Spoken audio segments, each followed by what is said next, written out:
तो चलिए आज जरा कंप्यूटर के अंदर झांक कर देखते हैं। हम ये समझने की कोशिश करेंगे कि कैसे दो साथी मिलकर वो जादू मुमकिन करते हैं जो हमें अपनी स्क्रीन पर हर रोज दिखाई देता है। चलिए शुरू करते हैं सफर को। कभी सोचा है कि बस एक छोटे से क्लिक से स्क्रीन पर इतना सब कुछ कैसे हो जाता है? आखिर इस बक्से के अंदर ऐसा होता क्या है? आइए आज इस राज से पर्दा उठाते हैं। ये सारा कमाल है ना, दो दोस्तों की एक पक्की जुगलबंदी का नतीजा है। एक वो जिसे हम देख सकते हैं, छू सकते हैं, और दूसरा वो जो अदृश्य रहकर सब कुछ संभालता है। तो चलिए सबसे पहले मिलते हैं पहले दोस्त से, यानी हार्डवेयर से। इसे आप कंप्यूटर का शरीर समझ सकते हैं, वो हिस्सा जिसे हम देख और महसूस कर सकते हैं। मतलब कि कीबोर्ड, स्क्रीन, माउस, अरे अंदर जो प्रोसेसर लगा है वो भी हार्डवेयर ही है। सीधी सी बात है, जिस भी चीज को हम छू सकते हैं वो हार्डवेयर है। अब ये जो हार्डवेयर है ना, इसे उसके काम के हिसाब से 4 टीमों में बांटा जा सकता है। पहली टीम जानकारी अंदर लेती है, दूसरी उस पर काम करती है, तीसरी उसे याद रखती है और चौथी टीम हमें नतीजा दिखाती है। जैसे कीबोर्ड से हम बताते हैं कि भाई करना क्या है, फिर सीपीयू जो कंप्यूटर का दिमाग है उस पर सोच विचार करता है, हार्ड ड्राइव सब कुछ याद रखता है और मॉनिटर हमें दिखाता है कि आखिर हुआ क्या। पर एक मिनट, ये सारी जानकारी, ये सब कुछ सेव कहाँ होता है? चलिए कंप्यूटर की याददाश्त को थोड़ा और करीब से देखते हैं।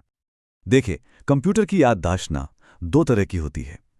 एक है रैम, जो बिल्कुल एक स्लेट की तरह है, बहुत तेज, पर जैसे ही कंप्यूटर बंद हुआ उस पर लिखा सब कुछ गायब। और दूसरी है हार्ड ड्राइव, जो एक डायरी की तरह है। यहां लिखी बातें तब तक रहती हैं जब तक उन्हें खुद मिटाया ना जाए। तो शरीर की बात तो हो गई, पर इस शरीर में जान कौन डालता है? अब मिलते हैं उस आत्मा से। जी हां, बात हो रही है सॉफ्टवेयर की। सॉफ्टवेयर असल में वो अदृश्य शक्ति है, वो कमांड्स का सेट है जो हार्डवेयर को बताता है कि भैया तुम्हें करना क्या है। इसके बिना दुनिया का सबसे महंगा कंप्यूटर भी बस एक खाली डिब्बा है। सॉफ्टवेयर भी दो तरह के होते हैं। एक है सिस्टम सॉफ्टवेयर, ये समझिए घर की नींव जैसा है जिसके बिना घर टिक ही नहीं सकता। और दूसरा है एप्लीकेशन सॉफ्टवेयर, ये घर के अंदर रखे सोफे, टीवी, फ्रिज जैसा है जो हमारे असल काम को आसान और मजेदार बनाता है। तो अब देखते हैं कि ये दोनों दोस्त मिलकर असल में काम कैसे करते हैं। चलिए एक बहुत ही छोटा सा काम लेते हैं। मान लीजिए कीबोर्ड पर ए बटन दबाया गया।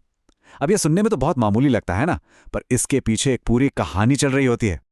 ये जो ए दबाने से लेकर स्क्रीन पर दिखने तक का सफर है ना, ये इन 3 आसान स्टेप्स में पूरा होता है। तो जैसे ही बटन दबता है, कीबोर्ड जो कि एक हार्डवेयर है, एक सिग्नल भेजता है और सिस्टम का मैनेजर यानी ऑपरेटिंग सिस्टम फौरन पहचान जाता है कि ए को बुलाया गया है। फिर ये सिग्नल सीधा जाता है कंप्यूटर के दिमाग के पास, यानी सीपीयू के पास। सीपीयू फिर सॉफ्टवेयर से पूछता है कि भाई इस ए सिग्नल का क्या करना है। और बस आखिर में सॉफ्टवेयर मॉनिटर को ऑर्डर देता है कि स्क्रीन पर ए दिखाओ, और पलक झपकते ही ए हमारे सामने होता है। देखा, ये दोनों एक दूसरे के बिना सच में कुछ भी नहीं है। तो इस छोटे से उदाहरण से ना हमें कंप्यूटर के काम करने का पूरा फॉर्मूला ही समझ आ जाता है। तो कंप्यूटर का हर काम इन्हीं 4 चीजों पर टिका है। पहले जानकारी लेना, जिसे हम इनपुट कहते हैं, फिर उसे समझना यानी प्रोसेसिंग, उसके बाद उसे सेव करना मतलब स्टोरेज, और आखिर में हमें नतीजा दिखाना जो कि आउटपुट है। यही है हार्डवेयर और सॉफ्टवेयर की दोस्ती का असली राज। तो एक बात हमेशा याद रखनी चाहिए, हार्डवेयर अगर शरीर है तो सॉफ्टवेयर उसकी आत्मा है। एक के बिना दूसरा बिल्कुल अधूरा है। अक्सर हमारा सारा ध्यान नए और चमकदार हार्डवेयर पर होता है ना? पर असली जादू तो सॉफ्टवेयर करता है जो उसे बताता है कि करना क्या है। तो सवाल ये उठता है कि अगला वो कौन सा बड़ा आइडिया होगा जो इन दोनों दोस्तों के काम करने का तरीका ही बदल के रख देगा। सोचने वाली बात है ना?